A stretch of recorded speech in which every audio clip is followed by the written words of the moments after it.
وَنُنَزِّلُ مِنَ الْقُرْآنِ مَا هُوَ شِفَاءٌ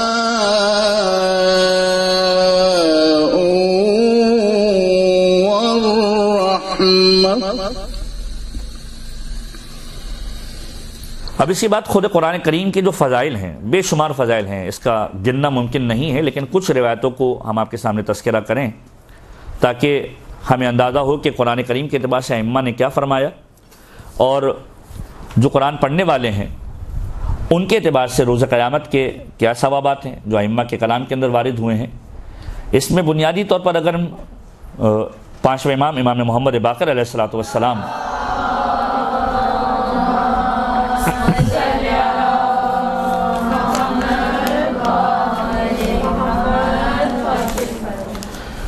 کی روایت کا سہارا لیں تو امام نے فرمایا کہ 3 طرح کے گروہ ہیں جو قرآن کریم کو تلاوت کرتے ہیں یا پڑھتے ہیں۔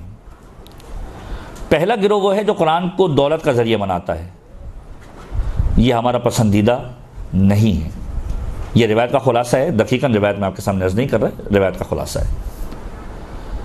کہ ایک پہلا وہ ہے جو قرآن کو دولت کا ذریعہ بناتے ہیں کہ قرآن کے ذریعے سے دولت کمائیں، دولت کما لیتے ہیں لیکن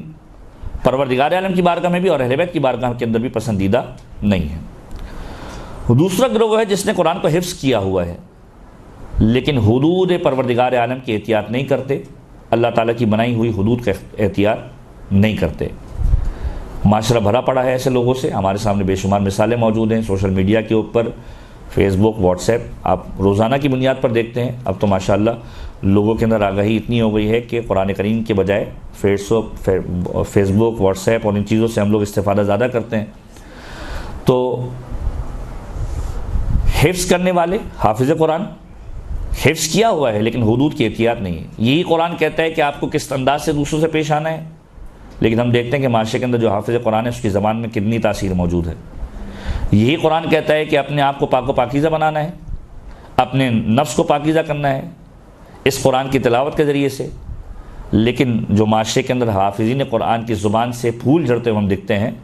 وہ بھی آپ بہرحال جانتے ہیں۔ تو بے شمار اس کی مثالیں ہو سکتی ہیں، اس کو آپ مزید ایلوبریٹ کر سکتے ہیں اگر ایک لفظ کے اندر، ایک جملے کے اندر جو معصومین کے جملوں سے عکس کیا ہوا ہے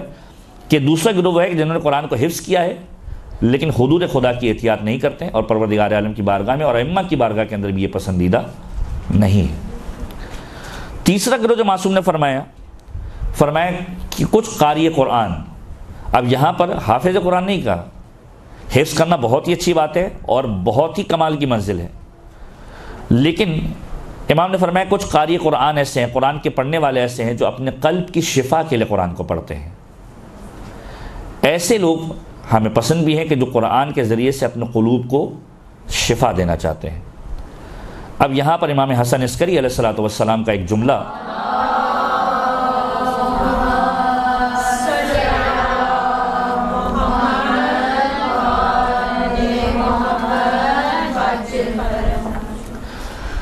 کہ امام حسن عسکری علیہ السلام ارشاد فرماتے ہیں کہ علیکم بالقرآن شفا، پروردگار عالم نے اس قرآن کے اندر تمہارے لیے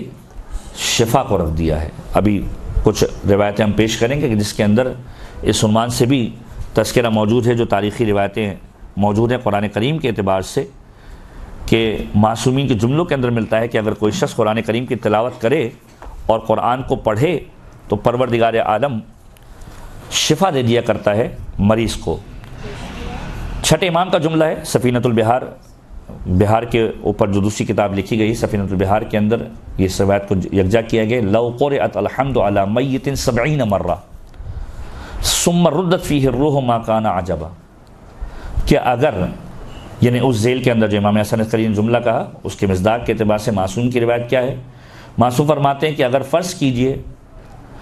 کہ کسی میت کے اوپر سورہ مبارکہ ہم کو 70 مرتبہ پڑھ دیا جائے تو عجب نہیں کہ پروردگار عالم اس کی روح کو اس میں واپس کر دے۔ یہ سورہ مبارکہ الحمد کی تاثیر کے اعتبار سے بیان کیا گیا کہ 70 مرتبہ اگر قرآن کریم کے سورے کو میت پر بھی پڑھ دیا جائے، یعنی پروردگار عالم نے اتنی تاثیر دی ہوئی ہے کہ الحمد 70 مرتبہ پڑھ دیا تو عجب نہیں کہ وہ میت کے جو مر چکی ہے وہ بھی زندہ ہو جائے، اتنی تاثیر ہے۔ کو جائے یہ کہ ہم کسی بیمار کی بات کریں، یہاں تک کہ روایت ملتے ہیں کہ یہ اتنا فائدہ دینے والا عمل ہے یہ قرآن کریم کے اندر الحمد کے سورے کو پڑھنا، کہ معصوم فرماتے ہیں کہ اسی ذیل کے اندر یہ جملہ لکھا ہے کہ فی انہ ینفع لشفاء العلیل، اگر کوئی علیل ہے، بیمار ہے، اور الحمد اس کے اوپر 40 مرتبہ پڑھ دیا جائے اور پھر اس پر وہ پانی چھڑک دیا جائے یا اسے پانی پلا دیا جائے، تو پروردگار عالم جس مصیبت کے اندر وہ گرفتار ہے اس سے اس کو نجات عطا کر دیا کرتا ہے۔ تو یہ سورہ مبارکہ فاتحہ کے اعتبار سے یہ جملے ملتے ہیں کہ بیمار کو شفا اگر چاہیے تو قرآن کریم کے اندر شفا موجود ہے۔ علیکم بالقرآن شفا، ایسا نہیں کہ سورہ مبارکہ الحمد کے اندر ہر سورہ کے اپنے اپنے خواص ہیں، اور شفا کا مطلب یہ نہیں ہے کہ انسان جسمانی بیماریوں سے شفا مانگ رہا ہو، بے شمار ایسی روحانی بیماریاں ہیں کہ جس کا علاج قرآن کریم کے اندر موجود ہے۔ قرآن کریم کی بے شمار آیتیں ہیں جو ہمارے ذہنوں کے اندر بھی محفوظ ہے، بہت ہی مشہور معروف، جو خواتین کے اندر تو زیادہ مشہور ہوتی ہیں، بہرحال معاشرے کے اندر بھی مشہور ہے۔ نظر بد کے اعتبار سے جو ہم قرآن کریم کی آیت کا ذکر کرتے ہیں، وَإِن يَكَادُ الَّذِينَ كَفَرُوا، یہ جو قرآن کریم کی آیت ہے یہ خود ایک علاج ہے نظر بد سے دوری کا۔ یا فرض کیجئے کہ خود نظر بد کے اعتبار سے جو معصومین کی روایت کے اعتبار سے ملتے ہیں جملے اور وسواس یا پریشانیاں یا دوریاں یا جو اسباب نحوست ہیں ان سے دور ہونے کے لیے، یا جنات سے دوری کے لیے، یا وسوسوں سے دوری کے لیے، یا کسی ایسی مخلوق غیر مرئی مخلوق کے حملے سے بچنے کے لیے جو ائمہ کی روایت کے اندر جملے ملتے ہیں کہ معصوم کے جملے ملتے ہیں کہ اپنی عادت بنا لو کہ رات کو سوتے ہوئے آیت الکرسی کی تلاوت کرو تاکہ رات کے شر سے محفوظ ہو جاؤ، اور جب صبح بیدار ہو تو صبح دوبارہ آیت الکرسی کی تلاوت کرو تاکہ دن کے اشرار سے محفوظ رہ سکو۔ تو یہ خود ایک روحانی شفا کا عنصر اس کے اندر موجود ہے، نہ فقط جسمانی شفا بلکہ روحانی شفا بھی اس کے اندر ملحوظ خاطر ہے۔ تو خود امام کا جملہ علیکم بالقرآن شفا، کہ پروردگار عالم نے اس قرآن کے اندر تمہارے لیے شفا کو چھپا کر رکھا ہوا ہے کہ تم اس کے ذریعے سے شفا کو حاصل کرو، چاہے اب وہ روحانی شفا ہو چاہے وہ جسمانی شفا ہو۔ اور یہاں پر ایک عالم کا ایک عمل بیان کر دیا جائے جو خود میں نے بھی کئی مرتبہ آزمودہ کیا ہے، اور ظاہری اعتبار سے معصومین کی روایت کے اندر میں نے نہیں دیکھا، لیکن جن سے میں نے پوچھا تھا اور علماء حقہ میں سے ہیں، ان کا بتایا ہوا عمل کہ جو جوائنٹس کے لیے بہت زیادہ پر اثر ہے، اور اس کو میں نے کئی مرتبہ لوگوں کے اوپر پڑھا بھی ہے، لوگوں کے ساتھ اس کو شیئر بھی کیا ہے، اور جب بھی شیئر کیا ہے تو بہرحال اس کا مثبت جو ہے وہ نتیجہ دیکھا ہے۔ لیکن بہرحال جہاں یہ کلام خدا کے ذریعے سے شفا کا معاملہ ہو وہیں پر انسان دوا کا بھی اہتمام ضرور کرے، کہ وہ ساری کی ساری چیزیں پیرالل چلتی رہتی ہیں تاکہ انسان کا جو پورا معاملہ ہے وہ منظم رہے۔ تو جوائنٹس کے اعتبار سے جو ایک عمل ہے وہ ہم آپ کی خدمت میں عرض کر دیتے ہیں، تاکہ اگر خدا نخواستہ کسی کے ساتھ ایسا معاملہ ہو تو یہ آپ لوگ شیئر کر سکیں، اور بہرحال جن سے بتایا اس کے لیے ذخیرہ آخرت بن جائے اور ثواب کا باعث بن جائے، کہ اگر فرض کیجئے کوئی بچہ ایسا ہے یا کوئی بزرگ ایسا ہے یا کوئی بھی شخص کہ جس کو جوائنٹس کی بیماری ہو، تو اس کے اعتبار سے جو عمل بتایا گیا کہ 11 مرتبہ ابتدا کے اندر درود پڑھا جائے، اور اس کے بعد 11 مرتبہ سورہ مبارکہ الحمد کی تلاوت کی جائے۔ الحمد واحد بیسک کمپوننٹ ہے کہ جس کے اوپر خود اہل بیت اطہار نے، خود پروردگار عالم نے فوکس کیا ہے، اور اس کے ذریعے سے بہت زیادہ تاکید جو ہے وہ روایت کے اندر وارد ہوئی ہے کہ 11 مرتبہ درود، 11 مرتبہ سورہ مبارکہ الحمد، اس کے بعد 11 مرتبہ سورہ مبارکہ اخلاص، یعنی سورہ مبارکہ قل هو اللہ احد، اور اس کے بعد دوبارہ 11 مرتبہ درود۔ اس کو پڑھ کر مریض کے اوپر اگر فرض کیجئے دم کر دیا جائے یا مریض خود پڑھ لے اس کو، تو یقینی طور پر افاقہ ہوگا، اور بہرحال یہ آزمودہ نسخہ ہے، لیکن اس کے ساتھ ساتھ پیرالل جو ان کی دوائیاں ہیں اس کو بھی بہرحال وہ ملحوظ خاطر رکھے۔ تو یہ ایک عمل تھا جو ہمارے ذہن کے اندر موجود تھا، اور یہ آزمودہ چونکہ کیا ہوا ہے اور اس کی تاثیر کو ہم نے دیکھا ہوا ہے، لہٰذا آپ کے سامنے ہم نے عرض کر دیا۔ تو قرآن کریم کے اعتبار سے امام باقر کے جملے کہ قرآن کو دولت کا ذریعہ بنانے والا، یہ بھی پسندیدہ نہیں ہے اہل بیت کی نگاہ کے اندر۔ جنہوں نے حفظ قرآن کیا ہوا ہے لیکن حدود خدا کی احتیاط نہیں کرتے، یہ بھی پسندیدہ نہیں ہے۔ اب اس کے وائس ورثہ اگر آپ چلے جائیں کہ وہ کہ جو قرآن کو دولت کا ذریعہ نہیں بنا رہے، اہل بیت کی نگاہ میں پسندیدہ ہیں۔ وہ کہ جنہوں نے قرآن حفظ کیا ہے اور احتیاط بھی کرتے ہیں، قرآن کی رعایت بھی کرتے ہیں، یقینی طور پر اہل بیت کی بارگاہ میں پسندیدہ ہیں۔ اور تیسرا وہ کہ جو قرآن کریم کو اپنے قلب کی شفا کے لیے تلاوت کرتے ہیں کہ اس کے ذریعے سے ہمیں شفا مل جائے، پروردگار عالم کی بارگاہ میں اور قرآن کو تلاوت کرتے ہیں پروردگار عالم انہیں پسند کرتا ہے. اسی لیے مولا کا جملہ ہے علیکم بالقرآن شفا، قرآن نے پروردگار عالم تمہارے لیے قرآن کے اندر شفا کو رکھا ہوا، چاہے وہ جسمانی شفا ہو چاہے وہ روحانی شفا ہو. بیشتر امراض ایسے ہوتے ہیں کہ جس کے علاج خود قرآن کریم کے اندر موجود ہے. جیسے ہم نے سورہ الحم کے بارے میں ہم نے عرض کیا کہ 70 مرتبہ اگر فرض کیجئے مردے پر بھی پڑھ دیا جائے تو بعید نہیں کہ پروردگار عالم اسے زندہ کر دیں، یا بیمار کے اوپر 40 مرتبہ پڑھ دیا جائے اور اس پر دم کر دیا جائے یا اس کا پانی چھڑک دیا جائے تو پروردگار عالم اسے شفا دے دیا کرتا ہے. اور خود فیور کے اعتبار سے، بخار کے اعتبار سے بھی بعض علماء کہتے ہیں کہ سورہ مبارکہ الحم کا سہارا لیا جائے تو پروردگار عالم افاقہ کر دیا کرتا ہے. اسی طریقے سے نظر بد کے اعتبار سے آیتیں ہیں، آیت الکرسی ہے. خود وسواس کے اعتبار سے جو وسواس کے اندر مبتلا ہے، اگر وہ اپنی عادتوں کے اندر سورہ مبارکہ ناس اور سورہ مبارکہ فلق کو اپنے وتیرے کے اندر رکھیں اور اپنی عادت کے اندر رکھیں تو یقینی طور پر کچھ نہ کچھ افاقہ انشاءاللہ انہیں محسوس ہوگا. اسی انداز سے شفا کے اعتبار سے اگر کسی کو ہیجان کا معاملہ ہو کہ بہت زیادہ ہیجانی کیفیت ہو جاتی ہے اور انسان جو ہے وہ اس کو برداشت نہیں کر پاتا، تو ایسی صورت کے اندر بھی بعض علماء یہ بیان فرماتے ہیں، ظاہری اعتبار سے میں اس روایت کو میں نہیں دیکھ پایا، روایت میرے ذہن کے اندر ہے کہ سورہ مبارکہ طارق کی ابتدائی 10 آیتوں کو انسان اگر تلاوت کرے تو ہیجان کے اعتبار سے علماء بیان فرماتے ہیں کہ انسان اپنے آپ پر قابو کر لیا کرتا ہے کہ اس کے خیالات اور منتشر نہیں ہو پاتے اور مختلف جگہوں پر وہ بھٹک نہیں پاتا. تو قرآن کریم کے اعتبار سے امام کا جملہ علیکم بالقرآن شفا. اب خود قرآن کریم کے اعتبار سے معصوم کا جملہ، ایک مرتبہ درود پڑھیے محمد والے محمد.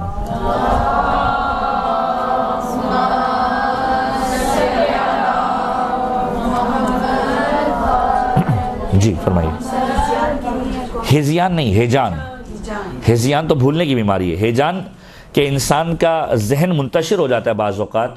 ایسے خیالوں کے اندر کہ جو غیر مناسب ہوتے ہیں، بعض اوقات یا ایسے خیالوں کے اندر وہ گم ہو جاتا ہے کہ وہ کسی ایک جگہ پر فرض کیجئے فوکس نہیں کر پاتا، یا خدا نخواستہ بعض اوقات ایسا ہوتا ہے کہ بہت زیادہ برے خیالات انسان کے ذہن میں آ رہے ہوتے ہیں. تو ایسے خیالات کے لیے کیسا دباؤ کیا جائے کہ رات کو فرض کیجئے سوتے ہوئے سورہ مبارکہ طارق کی 10 آیتوں کی تلاوت کرے تو پروردگار عالم اہتمام کرتا ہے کہ وہ کم سے کم ان چیزوں سے بچ جایا کرتا ہے. تو سورہ مبارکہ طارق کی ابتدائی 10 آیتیں. اب خود قرآن کریم کے اعتبار سے جو روز قیامت پروردگار عالم نے قارئین قرآن کے لیے نعمتیں رکھی ہیں، صادق آل محمد امام جعفر صادق علیہ الصلوۃ والسلام کی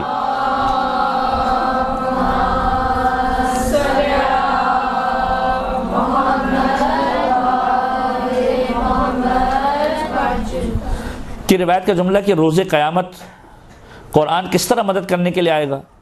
کہ روز قیامت ہر ایک کو مختلف قسم کی نعمتیں اور مراعات ملیں گی. قرآن پڑھنے والے بھی آئیں گے، حافظ قرآن بھی آئیں گے، مومنین بے شمار لوگ موجود ہوں گے. تو جس طرح دوسروں کو مراعات ملیں گی، فیسلٹیز ملیں گی، لگژریز ملیں گی، اسی طریقے سے قرآن کے حامل جو قرآن کو حفظ کرنے والے ہیں، قرآن کو پڑھنے والے ہیں، قرآن کی حفاظت کرنے والے ہیں، ان کو بھی نعمتیں ملیں گی. اور جب ان کو نعمتیں ملیں گی تو پروردگار عالم سوال کرے گا ان لوگوں سے کہ جو قرآن کے حامل ہیں، حافظ قرآن ہیں، بار بار قرآن کریم کی تلاوت کرنے والے ہیں. پروردگار سوال کرے گا کہ تو راضی ہو گیا؟ تو بجائے اس کے کہ یہ شخص مخاطب ہو کہ جو حامل قرآن ہے یا حافظ قرآن ہے، قرآن مخاطب ہوگا کہ پروردگار اس سے اور راضی کر دے، پروردگار اس سے اور عطا کر دے. اور جب قرآن مخاطب ہوگا تو پروردگار عالم اس کے ایک ہاتھ کو اپنی رضائیت سے بھر دے گا اور دوسرے ہاتھ کو اپنی رحمت سے بھر دے گا. کہ ایک ہاتھ میں پروانہ اس عنوان سے ہوگا کہ پروردگار عالم تجھ سے راضی ہے چونکہ تو نے قرآن کریم کی حفاظت کی، تو قرآن کا حامل تھا، قرآن کریم کی تلاوت کیا کرتا تھا. لہذا یہی وجہ ہے کہ علماء نے بہت زیادہ فوکس کیا ہے کہ انسان روزانہ کی بنیاد پر کم سے کم قرآن کریم کی کچھ نہ کچھ آیتوں کی تلاوت کرے. اور اتنا زیادہ فوکس کیا گیا ہے کہ جملہ کہا گیا کہ جس طریقے سے انسان جب زمین سے آسمان کی جانب دیکھتا ہے تو رات کی تاریکی کے اندر جب ستارے جگمگا رہے ہوتے ہیں تو ستارے جگمگاتے اسے اچھے لگتے ہیں، اور ستاروں کو باقاعدہ طور پر وہ دیکھ پاتا ہے کہ سیاہ آسمان کے اوپر یہ ستارے روشن ہیں. اسی طریقے سے وہ گھر کے جس کے اندر قرآن کریم کی تلاوت ہو رہی ہوتی ہے، ملائکہ کے لیے وہ زمین پر ایسے جگمگا رہا ہوتا ہے کہ جیسے آسمان پر ستارے جگمگا رہے ہوتے ہیں. تو یہ خود قرآن کریم کی فضائل کے اعتبار سے معصومین کا بہت خوبصورت جملہ ہے کہ اپنے گھروں کو اگر اٹینشن دلوانی ہے ملائکہ کے لیے کہ ملائکہ آپ کے گھر کو دیکھ پائیں کہ جو آپ کے لیے شرف کا باعث ہے کہ ملائکہ کہیں کہ زمین کے اوپر ایک گھر ہے کہ جو جگمگا رہا ہے، جس سے روشنی آ رہی ہے، جس سے نور ساطع ہو رہا ہے، وہ گھر وہ ہو سکتا ہے کہ جس کے اندر قرآن کریم کی تلاوت کی جا رہی ہو۔ جس طریقے سے آسمان پر ستارہ جگمگاتا ہے، اسی طریقے سے زمین کے اوپر جو ہے وہ گھر جگمگاتا ہے ملائکہ کے لیے، آسمان والوں کے لیے، کہ جہاں پر قرآن کریم کی تلاوت ہوتی ہے۔ تو وہ افراد کے جو قرآن کے حامل ہوں گے، پروردگار عالم روز قیامت ایک ہاتھ میں اپنی رضائیت کو دے گا اور دوسرا ہاتھ اپنی رحمت سے بھر دے گا، اور یہ کہے گا کہ جنت تیرے لیے مباح ہے، قرآن پڑھتا ہوا جنت کی منازل کو طے کرتا ہوا چلا جا۔ تو یہ وہ قرآن کریم کے ثوابات ہیں کہ جو ائمہ تعین نے ہم سے بیان کیے ہیں، اور قرآن کریم کو باقاعدہ طور پر فوکس کیا ائمہ تعین نے، اور بار بار ائمہ کے جملوں کے اندر یہ جملے ملتے ہیں کہ اس قرآن کو اپنا دستور بناؤ، اس قرآن کو خدا کی رسی سمجھو، اس سے وابستہ رہو۔ کہ معصوم کا جملہ ملتا ہے کہ یہ قرآن پوری ایک کتاب ہے، فرقان ہے، فرق ڈالنے والی ہے، اور ایک ایسا محکم، ایک ایسا واجب ہے،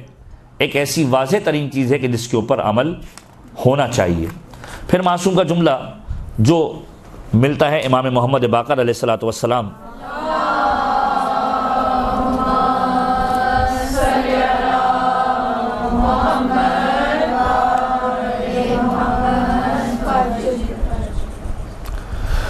فرماتے ہیں کہ تعلم القرآن فإن القرآن یأتی یوم القیامہ فی احسن صورت۔ امام باقر فرماتے ہیں کہ قرآن کو پڑھو، قرآن کو سمجھنے کی کوشش کرو، کیونکہ یہ قرآن روز قیامت تمہارے سامنے ایک حسین صورت کے اندر آئے گا اور تمہاری مدد کرے گا۔ کہ یہ قرآن کو ایسا نہ ہو کہ قرآن کو چھوڑ دو۔ مشہور و معروف رہتا کو میں سارا نہیں لے رہا، آپ سنتے رہتے ہیں کہ اس قرآن کے ساتھ ایسا نہ ہو کہ گھر کے اندر پڑا رہا ہو اور غلاف کے اندر بند رہے۔ کہ روز قیامت جس طریقے سے مسجد شکوہ کرے گی، روز قیامت جس طریقے سے علماء شکوہ کریں گے، اسی طریقے سے روز قیامت قرآن کریم بھی شکوہ کرے گا۔ اور خود قرآن کریم کے اندر سورہ مبارکہ فرقان کے اندر پروردگار عالم نے ارشاد فرمایا کہ پیغمبر نے شکوہ کیا ہے اس بات کا کہ یا قومی، کہ ان قومی اتخذوا ھذا القرآن مہجورا، کہ پروردگار میری قوم نے اس قرآن کو تنہا چھوڑ دیا، یعنی قرآن کو نہیں اپنایا، قرآن کو اپنی زندگی کے نافذ نہیں کیا۔ مفسرین کہتے ہیں یہ خود قرآن صامت کے اعتبار سے بھی ہے اور قرآن ناطق کے اعتبار سے بھی، کہ مولا کائنات کو چونکہ پیغمبر کی بات چھوڑ دیا تھا، قرآن ناطق تھے، لہذا تفسیر کے اعتبار سے وہ قرآن ناطق کے بارے میں ہے۔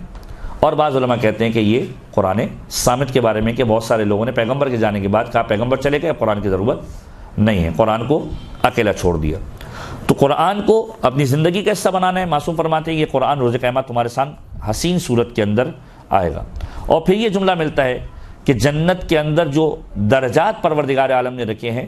وہ بھی آیات قرآنی کے عدد کے اعتبار سے ملتے جائیں گے۔ جو جتنا آیات قرآنی کو پڑھتا جائے گا اتنا جنت کے اندر اپنے درجات کو بڑھاتا جائے گا۔ نہج البلاغہ کے اندر امیر المومنین علی بن ابی طالب علیہ الصلوۃ والسلام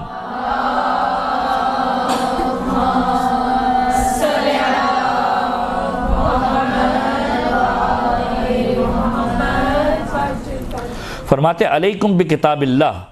کہ تم اپنے آپ کو کتاب خدا کے ساتھ مخصوص کر دو، لازم کر دو اپنے لیے کتاب خدا کو۔ فإنہ الحبل المتین، یہ خدا کی وہ رسی ہے کہ جس کا تمہیں سہارا لینا ہے۔ والنور المبین، اور ایک واضح ترین نور ہے پروردگار عالم کی جانب سے جو تمہیں نورانی کرنے والا ہے۔ پیغمبر خدا کی ایک روایت جس میں پیغمبر اس انداز سے قرآن کریم کو لوگوں کے سامنے پیش کرتے ہوئے نظر آتے ہیں کہ قال رسول اللہ صلی اللہ علیہ وآلہ وسلم،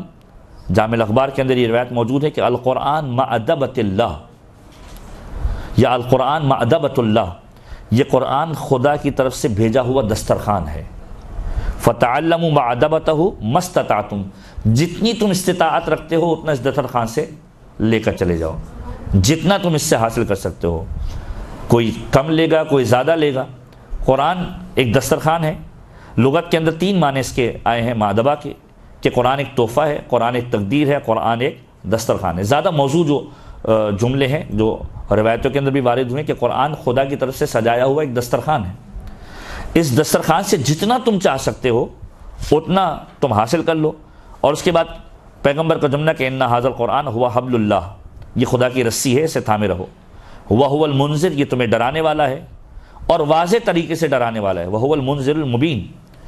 بالکل واضح طریقے سے ڈرانے والا ہے۔ والشفاء النافع، جو امام حسن عسکری کا جملہ تھا، تمہارے لیے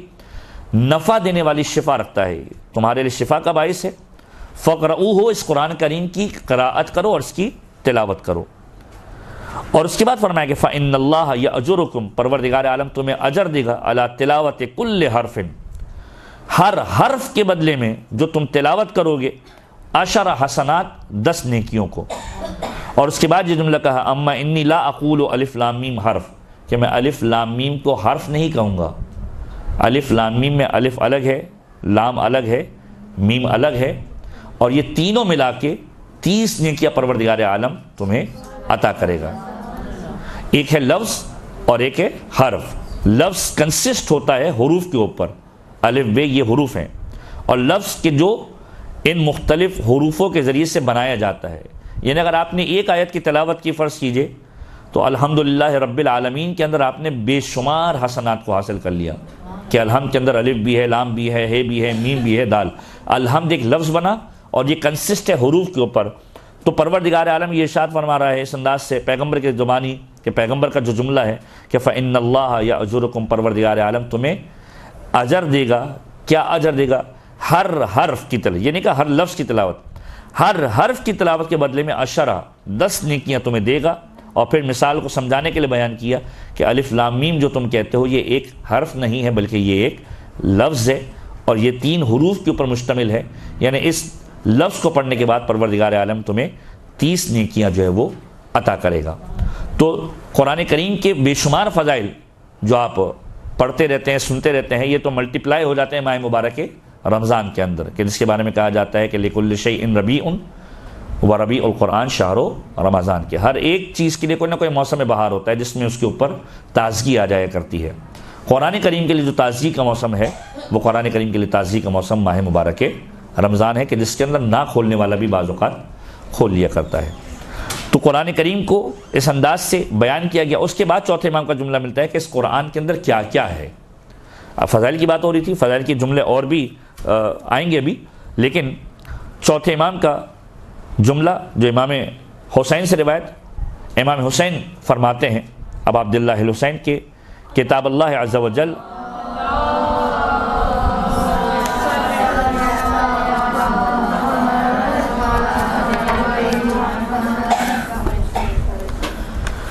کہ کتاب اللہ عز و جل علی 4 اشیاء، کہ جو خدا کی کتاب ہے جس کو ہم قرآن کہتے ہیں، یعنی ہم یہاں پر اب اسم کی بات کر رہے ہیں، بما ہوا قرآن، یہ جو قرآن کتاب ہے یہ 4 چیزوں کے اوپر مشتمل ہے۔ اور پھر فرمایا کہ وہ 4 چیزیں کیا ہیں؟ فرمایا کہ عبارت ہے، اشارہ ہے، لطائف ہیں اور حقائق ہے۔ کتاب اللہ عز و جل علی 4 اشیاء علی العبارت والاشارت واللطائف والحقائق، کہ اس میں عبارتیں موجود ہیں، عبرتیں موجود ہیں، اشارہ موجود ہے، لطائف موجود ہیں اور حقائق موجود ہیں۔ عبارت سے کیا مراد ہے؟ بے شمار عبرت والے واقعات ہیں۔ خود قرآن کریم کی تحریر، خود قرآن کریم کے واقعات ایسی چیز ہے کہ جس سے انسان عبرت حاصل کر سکتا ہے۔ بے شمار چیزوں کی جانب اشارہ ہے، پروردگار عالم نے اس کائنات کو کیسے بنایا، اس کائنات کو کیسے سجایا، اس میں کون کون سی چیزیں ہیں جس کو انسان دیکھ کے اپنے آپ کو بلندی کی جانب لے کے جا سکتا ہے۔ بے شمار اشارے ہیں کہ ایک راستہ آپ کو بتا دیا گیا، ایک اشارہ آپ کو کر دیا گیا، اب انسان کس قدر اس سے نعمتیں حاصل کر سکتا ہے، اس اشارے کے اوپر منحصر کہ وہ انسان کس حد تک اس کو حاصل کرتا ہے۔ واللطائف، لطیف ترین باتیں ہیں جس سے انسان لطف حاصل کرتا ہے کہ کیا یہ بھی ہو سکتا ہے، کیا یہ بات بھی ہو سکتی ہے۔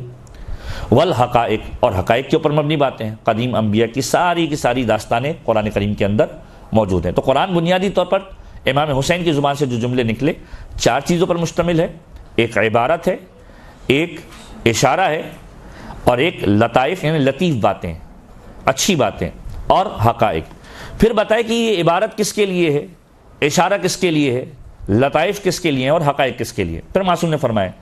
کہ فالعبارۃ للعوام، یہ جو عبرتیں ہیں یہ عوام الناس کے لیے ہے، کہ وہ چیزوں کو پڑھیں، واقعات کو پڑھیں، قرآن کریم کی تلاوت کو کریں اور اس سے عبرت کو حاصل کریں۔ والاشارۃ للخواص، اشارہ جو ہے وہ خاص لوگوں کے لیے ہے، کہ پروردگار عالم نے ایک چیز کا اشارہ کیا، اب یہ خاص لوگ ہی ہوں گے کہ جو اس اشارے کو فالو کرتے ہوئے کسی ایک منزل و مقام تک پہنچیں گے۔ واللطائف للاولیاء، اور جو لطیف ترین باتیں ہیں یہ خدا کی محبت کرنے والے بندوں کے لیے ہیں، کہ ان کے لیے خدا نے بڑی اچھی باتیں کی ہیں. مومن کو جنت ملے گی, مومن کے لیے پروردگار عالم دسترخوان سجایا ہوا ہے, جنت میں نہریں بہہ رہی ہوں گی جس میں ہمیشہ ہمیشہ کے لیے رہنا ہوگا, رضوان جنت ہوگا. یہ جتنی باتیں ہیں یہ سارے کے سارے اولیاء خدا کے لیے باتیں کہ جو میٹھی باتیں ہیں, انسان کو پسند آتی ہیں, لطیف باتیں, یہ اولیاء کے لیے. اول حقائق للانبیاء, اور جو حقیقت والی ساری باتیں ہیں وہ ساری کی ساری انبیاء ما سبق کے ساتھ ہیں, کہ وہ تمام کے تمام انبیاء کے جو گزرے ہیں ان کے جو واقعات اور جو حقیقتیں بیان کی, کہ حضرت ہود کی قوم کے ساتھ کیا ہوا, حضرت صالح کی قوم کے ساتھ کیا ہوا. سورہ مبارکہ الحاقہ کے اندر تذکرہ کیا, سورہ مبارکہ ہود کے اندر تذکرہ کیا, قوم عاد اور قوم سمود. یہ تو ایک مثال کے طور پر میں عرض کر رہا ہوں, بے شمار قومیں. حضرت نوح کے ساتھ کیا ہوا, حضرت نوح کے بیٹے کے ساتھ کیا ہوا, ابراہیم اور اسماعیل کا واقعہ جو قرآن کریم نے کوٹ کیا, کہ ابراہیم نے اسماعیل سے جا کر کہا کہ بیٹا میں نے دیکھا تھا خواب کے اندر کہ میں تمہیں ذبح کر رہا ہوں, کہ قالا انی ارا فی المنام انی اذبحک, کہ میں تمہیں ذبح کر رہا ہوں. اور بیٹے نے کہا کہ فافعل ما تؤمر, اے بابا اس چیز کو انجام دے دیجئے کہ جس کو آپ کا حکم, جو آپ کو حکم دیا گیا ہے. ستجدنی انشاءاللہ من الصابرین, آپ مجھے صبر کرنے والوں میں سے پائیں گے. یا حضرت نوح نے اپنے بیٹے کے بارے میں قرآن کریم کوٹ کرتا ہے کہ جب حضرت نوح کا طوفان آیا, اپنے بیٹے کے بارے میں کہا کہ اے پروردگار میرا بیٹا اس پہاڑ کے اوپر ہے. قرآن نے کہا فإنہ لیس من اہلک, وہ تمہارے اہل میں سے نہیں ہے, اسے چھوڑ کر چلے جاؤ. یا اسی طریقے سے قوم ہود, قوم سمود, یا حضرت سلیمان کی پوری داستان, یا سورہ کہف کے اندر حضرت موسیٰ اور حضرت خضر کی پوری داستان. یہ سارے کے سارے وہ حقائق ہیں جو قرآن کریم نے بیان کیا, اور اس کا تعلق جو ہے وہ انبیاء سے ہے. تو اس دوسرے سیشن کے اندر جو ہم نے بات کی وہ قرآن کریم کے فضائل کے اوپر کی, کہ قرآن کریم کے فضائل جو ائمہ نے بیان کیے ہیں, کہ یہ قرآن تمہارے لیے باعث شفا ہے, یہ قرآن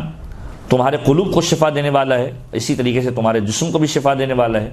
یہ قرآن خدا کی رسی ہے کہ جس کو تھامے رکھنا ہے,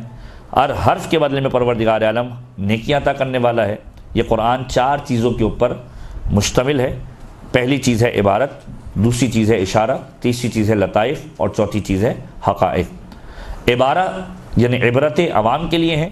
اشارہ خاص لوگوں کے لیے ہے, اور لطیف باتیں اولیاء کے لیے ہیں, اور حقائق جو ہے اس کا تعلق جو ہے وہ انبیاء ما سبق سے ہے, کہ جن کے پورے واقعات قرآن کریم نے ہمیں کوٹ کیے ہیں. اب اس کے بعد بے شمار باتیں جو قرآن کریم کے اعتبار سے ہیں کہ قرآن کریم کا اہل بیت سے کیا تعلق ہے. تو بظاہر جو روایتوں کے اندر وارد ہوا ہے کہ قرآن کریم در حقیقت اہل بیت کا قصیدہ ہے, کہ قرآن کریم کی کوئی آیت ایسی نہیں ہے کہ جس کے اندر اہل بیت اطہار کا تذکرہ نہ کیا گیا ہو. اور اس کے ذیل کے اندر بے شمار واقعات جو درج ہوئے ہیں, اس کے اندر امیر شام کا ایک مشہور و معروف واقعہ ہے کہ ابن عباس کو بلایا تھا, اور ابن عباس سے کہا تھا کہ ابن عباس کوئی ایسی قرآن کی آیت کی تلاوت کرو کہ جس کے اندر علی اور اولاد علی یا اہل بیت کا تذکرہ موجود نہ ہو. اور ابن عباس کا یہ جملہ تھا کہ قرآن کے اندر کوئی ایسی آیت نہیں ہے کہ جس کے اندر علی اور اولاد علی کا کسی نہ کسی اعتبار سے تذکرہ نہ ہو, یا اہل بیت کا تذکرہ نہ ہو. تو اس نے کہا کہ یہ کیسے ممکن ہے, قرآن کریم کے اندر عذاب کی جو آیتیں ہیں وہ بھی موجود ہیں, اور جنت کی نعمتیں کی بھی باتیں موجود ہیں. وہ آیتیں پڑھتا جاتا تھا, اور ابن عباس اس کی تفاصیر بیان کرتے جاتے تھے, یہاں تک کہ جب جہنم کا تذکرہ آیا کہ جہنم کے اندر وَأَلْقِيَ كُلَّ كَفَّارٍ وَعَنِيدٍ, کہ جہنم کے اندر ملاقات کریں گے سارے کے سارے کافر اور سارے کے سارے بغض رکھنے والے. تو اس مقام پر آ کر ایک مرتبہ ابن زیاد امیر شام نے ابن عباس کو کوٹ کیا کہ اب تم کیا وجہ بیان کرو گی, اس کے اندر علی اور اولاد علی کو کہاں سے لے کر آؤ گے. تو ابن عباس نے مسکرا کر کہا تھا کہ دیکھو بات یہ ہے کہ جہنم میں ملاقات کرنے والے کافر اور بغض رکھنے والے ہوں گے. کافر پیغمبر کا منکر ہے, اور انیت جو ہے علی ابن ابی طالب کا منکر ہے. تو بے شمار ایسی روایتیں موجود ہیں کہ جس کے اندر قرآن کا خاص تعلق اہل بیت کے اطہار کے ساتھ ہے. اسی لیے پیغمبر کا جملہ ہے کہ میں تمہارے درمیان 2 چیزیں چھوڑ کر جا رہا ہوں, ایک قرآن اور ایک اہل بیت, اور ان دونوں سے تمہیں تمسک اختیار کرنا ہے حتیٰ کہ تم حوض کوثر پر پہنچو اور مجھ سے ملاقات کرو. لیکن اگر کسی ایک کو بھی چھوڑ دیا تو تم گمراہ ہو جاؤ گے. جس نے دونوں کو تھام کر رکھا تو دونوں کو تھامنے کی صورت کے اندر وہ شخص کم سے کم گمراہ نہیں ہوگا. اور اس کے بعد 2 روایتوں کو میں تذکرہ اور کر دوں, اور اس کے بعد اس سیشن کو اختتام کریں گے ہم. اس کے بعد انشاءاللہ تفسیر کے مختصر سے مرحلے پہ آئیں گے کہ معصوم کا جملہ جو پیغمبر نے ارشاد فرمایا, کہ 2 روایتیں پیغمبر نے اس عنوان سے ارشاد فرمائی, قارئین قرآن اور جو قرآن پڑھنے والے ہیں اور جو قرآن کی تلاوت کرنے والے ہیں, کہ پیغمبر فرماتے ہیں اشراف امتی حملۃ القرآن و اصحاب اللیل, میری امت کے شرف رکھنے والے لوگ، شریف ترین لوگ، اشراف ترین لوگ، جن کو پیغمبر اشراف امت کہہ رہے ہیں،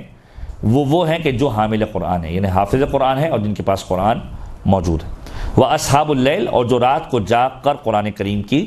تلاوت کرنے والے ہیں۔ دوسرا پیغمبر کا جملہ کہ لا يعذب اللہ قلبا والقرآن، پروردگار عالم اس قلب کے اوپر، اس دل کے اوپر کبھی بھی عذاب نہیں کرتا جس کے اندر قرآن کریم موجود ہوتا ہے۔ تو پروردگار عالم سے ہم دعا کرتے ہیں کہ پروردگار ہمیں قرآن سے مانوس بھی رکھے، قرآن کریم کے قریب بھی کرے، اور قرآن کریم کو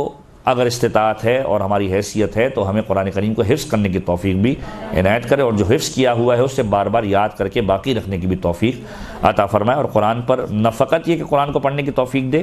بلکہ قرآن کریم کو اس انداز سے اپنی زندگی کے ڈھالنے کی کوشش کریں کہ قرآن کریم ہماری زندگی کا ایک جز بن جائے، زندگی کا ایک حصہ بن جائے، اور قرآن کریم کے ذریعے سے اپنی جسمانی اور اپنی روحانی بیماریوں کو ہم دور کر سکیں۔ جس طریقے سے قرآن کریم کی تلاوت اگر گھر میں کی جاتی ہے تو وہ اہل سما کے لیے، آسمان والوں کے لیے ستاروں کی مانند جگمگاتا ہے۔ تو پیغمبر خدا کا جملہ ہے جو روایتوں کے اندر وارد ہوا ہے کہ نوروا بیوتکم بتلاوت القرآن، اپنے گھروں کو منور کرو تلاوت قرآن کے ذریعے سے، ولا تتخذوها قبورا، اور انہیں قبریں نہ بناؤ، یعنی جہاں پر قرآن کریم کی تلاوت نہیں ہوتی وہ گھر ہوتے ہیں لیکن قبر کی مانند ہوتے ہیں، لہذا اپنے گھروں کو قبر نہ بناؤ۔ کما فعلت یہود والنصارى، جیسا کہ نصارہ اور یہود نے کیا کہ ان کے درمیان کتابیں آئیں لیکن انہوں نے اپنی کتابوں کی تلاوت نہیں کی اور کتابوں کے ذریعے سے استفادہ نہیں کیا، نتیجہ یہ نکلا کہ ان کے گھر ویران ہو گئے اور گھروں کے اندر کوئی ہدایت باقی نہ رہی۔ اور اپنے کام کرنے کی جگہ پر اور اپنے گھروں کے اندر نماز پڑھو، ذکر پروردگار کرو، اور وہ گھر کہ جس کے اندر فَإِنَّ الْبَيْتَ إِذَا كَثَّرَ فِيهِ تِلَاوَةَ الْقُرْآنِ كَثَّرَ خَيْرُهُ، جس گھر کے اندر زیادہ تلاوت قرآن ہوتی ہے وہاں پر خیر و برکت بھی زیادہ ہوتی ہے، اور اس گھر کے اہل، اس گھر میں رہنے والے، اور ان گھر کے اندر پروردگار عالم روشنی پیدا کرتا ہے، ایک نور پیدا کرتا ہے جو آسمان والے دیکھتے ہیں، ایسا دیکھتے ہیں جیسا کہ ستاروں کو زمین والے دیکھتے ہیں آسمان کے اوپر، یعنی وہ گھر اس طریقے سے جگمگا رہا ہوتا ہے۔ ایک اور روایت کہ جو تلاوت قرآن کے اعتبار سے کہ پیغمبر خدا فرماتے ہیں عن نبی صلی اللہ علیہ وآلہ وسلم کہ من قرأ،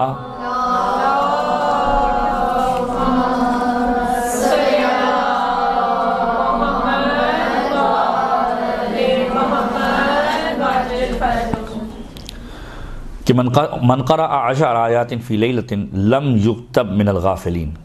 کہ جو رات کو سوتے ہوئے، یعنی رات کو من قرأ 10 آیات فی لیلہ، جو رات کو 10 آیتوں کی تلاوت کرے، خدا اسے غافلین میں سے نہیں لکھے گا کہ وہ غفلت کرنے والوں میں سے نہیں ہے۔ من قرأ 50 آیۃ کتب من الذاکرین، جو 50 آیتوں کی تلاوت کرے گا خدا اسے ذکر کرنے والوں میں لکھ دے گا۔ من قرأ 100 آیۃ کتب من القانتین، تو پروردگار عالم ان لوگوں میں لکھا کہ جو خداوند متعال کے قریب ہیں۔ تو پروردگار عالم کی بارگاہ میں اس عنوان سے قرآن کے ہمیں قریب ہونا ہے۔ اور اس کے بعد معصوم کا جملہ کہ انسان قرآن کے ذریعے سے اپنے آپ سے خدا کی بارگاہ میں قریب ہو اور شفا پائے خدا کی بارگاہ میں۔ برحمتك يا أرحم الراحمين وصلى الله على محمد وآله الطاهرين۔